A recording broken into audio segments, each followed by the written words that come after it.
Hello, my name is Dr. Lonnie Pope. I'm the teacher of the Encouragers class, and this is the last lesson in a 10-part series on the power of prayer.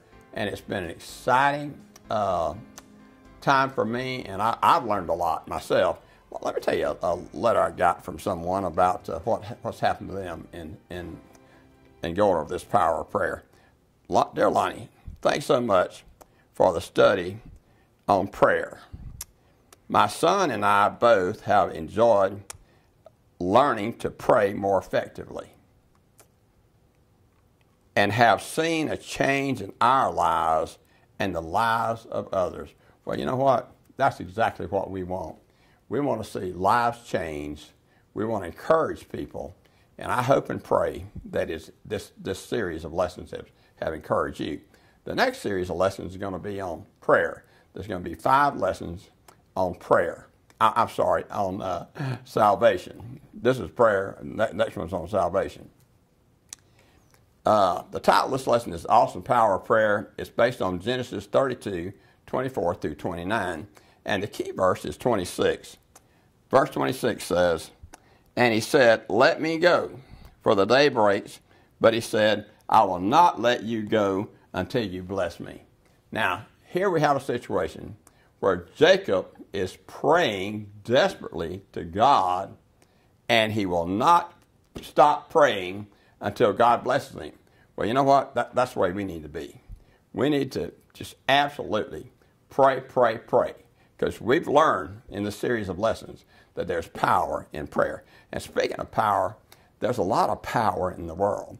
Did you know that, this is based on 2010 statistics, but fossil fuels made up 80.6% of the power we use. Renewables made up 16.7%, and nuclear was 2.7%. Well, let me tell you something. You know how much power this is? This is 1,000 million BTU. Now, that's an awesome amount of power. But you know something? Comparing this power to the power of the Almighty God, it's really rinky-dink. As a matter of fact, in Psalms 62:11, it says, "Power belongs to God." And in Jeremiah 10:12, it says, "It is He who makes the earth by His power." And we titled this series of lessons, "The Power of Prayer," because God has power. There's power in prayer because we go to the awesome God who has all the power. And God can do anything He wants to. And let me just tell you a few people who prayed in the Bible and what happened to them. Eliezer was a servant and really a slave of Abraham. Abraham told him to go to his country and find a distant relative of him because he wanted a wife for his son Isaac. Evidently, there were pagans where they lived. So he went to this distant land, and he prayed that he would find a wife for Isaac, that she would be from Abraham's people, and that she would, and he gave God a fleece. And then what he wanted to do is make sure that she would like Isaac. Well, God answered all these prayers very powerfully. And so when she came back, Isaac liked her, and it was wonderful. And that's how God answered his prayer. Jacob is one of my favorite people in the Bible.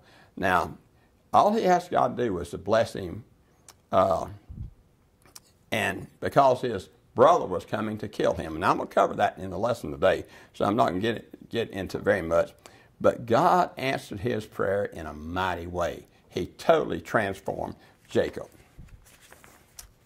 Moses prayed to God, "Go with us." Now, that don't sound too complicated, but you know what? Moses was leading at least 1 million Israelites back to the promised land. And you're talking about a problem, and he needed God's help. Here you got a bunch of whining, complaining, griping Israelites. And Moses knew that he was going to need help, and so he says, "God, go with me." And this is so powerful to me because God was with him all the way. And it's just so powerful. He said yes. Solomon prayed, give me wisdom. Now, the king David had died, and his son was Solomon. And God said to him, look, you can ask me anything you want to, and I'll grant your prayer. And so, this is unreal. Solomon asked for wisdom. He could ask for anything, but he asked for wisdom, and that was the right thing to ask for. And God granted his prayer request. And I'll tell you something. From chapter 1 to chapter 7, we see Solomon asking over and over and over, if we do this, if we sin, if all these things happen, will you hear our prayer? And of course, that famous verse in 2 Chronicles 7:14 says, if my people, which are called by my name, will humble themselves and pray and seek my face and turn from their wicked ways, then I will hear from heaven. And so he really answered his prayer. Nehemiah prayed, grant me favor with the king, okay? And so God granted the favor, and this is what happened. He got enough lumber from the king to go back to Jerusalem and build a wall with the gates in 52 days. Now, that's incredible. And so you see how much that God has so much power, he can do anything. And that's an impossible task, but yet God granted it. I picked Hannah also because Hannah said, remember me. Here was a woman that couldn't have a baby, and she really wanted a son. And she prayed and prayed and prayed to God. That's why she says, remember me. This is one of the best prayers in the whole Bible as far as being effective. It's really well worded, and it's effective prayer. And so God granted her request. Not only did he grant her a request, but he gave her the mighty Samuel. Samuel was one of the greatest prophets that God had. And here, not just an ordinary child, she had Samuel. And the last one is Jabez. Jabez simply asked God to enlarge his territory. That means he wanted to be more effective in serving God. And you know what? That's exactly what all of us are to do. God, enlarge my territory so that I may serve you better. And of course, God answered his prayer. Now let's look at the lesson.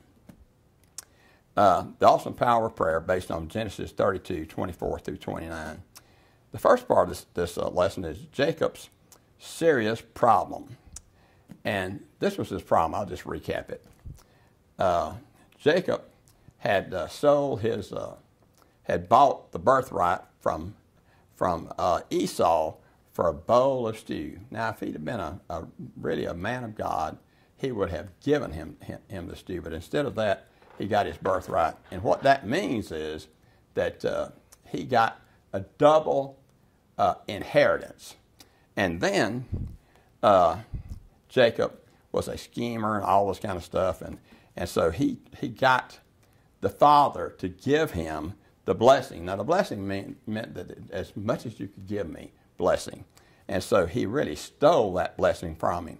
And Esau is very angry. So now we see Esau with 400 men coming to kill not only Jacob, but his family. And this is something else.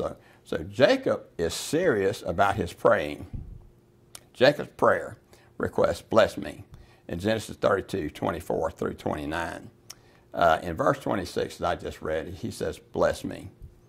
And Jacob said, I will not go unless you bless me. And so what Jacob's going to do is he's going to do some serious praying with God. As a matter of fact, it says he wrestled with God all night long. In other words, he didn't quit praying. He wrestled with him all night long in prayer. Jacob's answer to prayer was found in verse 29. It says, then Jacob asked, saying, tell me your name, I pray. And he said, why is it that you ask about my name? And he blessed him there. Well, that's powerful. He's in a serious problem. Can you imagine your family's in jeopardy and you're in jeopardy and your brother's coming to kill you? What a predicament. And he wrestled with God all night in prayer. And we're going to see the awesome results of this prayer. God protected Jacob from his brother Esau. Esau embraced Jacob and kissed him, and they both wept. Wow. Now, you have to understand, he was coming to kill Jacob. Esau was coming to kill Jacob. He was angry. What happened to him? Well, this is how prayer how powerful prayer is. God's greatest blessing, by the way, is not that he protected him from his brother, but I'm going to tell you something, the greatest blessing. In that family was a son, young son, by the name of Judah. Judah, of course, was Jacob's son, and from Judah, we get the lineage to the Messiah. So this is critical. It has affected all of us. So, I mean, Judah could have been killed, but of course, God answered his prayer, and Judah, through him comes the Messiah. The blessing has impacted all of God's people since Jacob. Now, listen to me carefully. This is what I've concluded in studying this prayer and in prayer in general. Number one, God blesses the spiritually aggressive. Wow. The spiritually aggressive. Number two, God is willing and able to bless those who ask. God, that's what James says. He wants us to ask. Number three, God reveals himself to those who pursue him. Well, man, Jacob pursued him, and so God blessed him. Number four, when God blesses, we should bless others. Now, and that's, yes, absolutely. We should not only let God bless us, but we should bless others. Number five, God's blessing and answer to prayer is far-reaching. In other words, it not only affects me, it affects my family, it affects those around me. And so we have to remember that as Jacob's prayer did. Now, what happened to Jacob? Jacob was transformed. He was no longer the kind of person he was. He becomes a humble person. And so he runs up to his brother and bows down to him 7 times, hugs his neck, and there's reconciliation. He's no longer the same person. And by the way, after he prayed to God all night long, he had a limp. He had a hip problem. And and I think God gave him that to remind him, look, you prayed to me all night long. During that time, we became closer to each other. And so the results is I'm going to transform you. From now on, your name will no longer be Jacob, the grasper, but Israel, the Prince of God. God changed his heart. God revealed himself to Jacob. And God gave Jacob a new direction, humility, wonderful relationship with God. So folks, I'm going to tell you something. I really learned a lot about the awesome power of prayer and studying the power of prayer through this series. Thank you so much. And I just pray you tune us back in when we do salvation. Thank you.